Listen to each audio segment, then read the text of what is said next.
Hi friends, 6ാം ക്ലാസ്സുകാരുടെ പുതിയ പാഠ്യപദ്ധതി പുറത്തുവിട്ട് CBSE. ഇനി മുതൽ 6ാം ക്ലാസ്സിൽ പഠിക്കുന്ന വിദ്യാർത്ഥികൾക്ക് R1, R2, R3 പാറ്റേണിൽ 3 ലാംഗ്വേജസ് മസ്റ്റായിട്ട് പഠിച്ചിരിക്കണം. ഒരു ഫോറിൻ ലാംഗ്വേജ്. ഈ ഫോറിൻ ലാംഗ്വേജിൽ ഇംഗ്ലീഷ് നമുക്ക് ചൂസ് ചെയ്യാം, അല്ലെങ്കിൽ ഫ്രഞ്ചോ ജർമ്മനോ ചൂസ് ചെയ്യാം.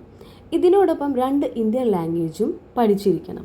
ഇങ്ങനെ 3 ലാംഗ്വേജിൻ്റെ സ്റ്റഡി 6th സ്റ്റാൻഡേർഡ് മുതൽ ഈ 2026 മുതൽ പഠിച്ചു തുടങ്ങുകയാണ്.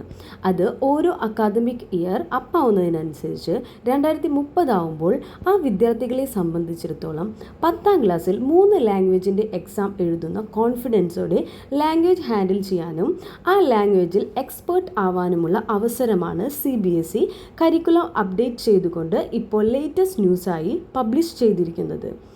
അപ്പോൾ സബ്ജക്റ്റ് പഠിക്കുന്നതിനോടൊപ്പം ഒരു ഫ്യൂച്ചർ കരിയർ ടാർഗറ്റ് ചെയ്തുകൊണ്ട് സബ്ജക്റ്റിൽ എക്സ്പേർട്ട് നേടുന്നതിനോടൊപ്പം ലാംഗ്വേജിൻ്റെ ഇമ്പോർട്ടൻസും കൂടിയാണ് CBSE ഇതിലൂടെ ഉറപ്പാക്കുന്നത്.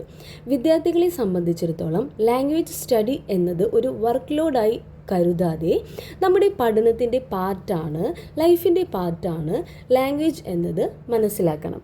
അപ്പോൾ എല്ലാവർക്കും ഈ വീഡിയോ ഇഷ്ടമായെന്ന് വിചാരിക്കുന്നു. ഇഷ്ടമായാൽ ലൈക്ക് ചെയ്യുക, ഷെയർ ചെയ്യുക, കമൻറ്റ് ചെയ്യുക. Thank you, by.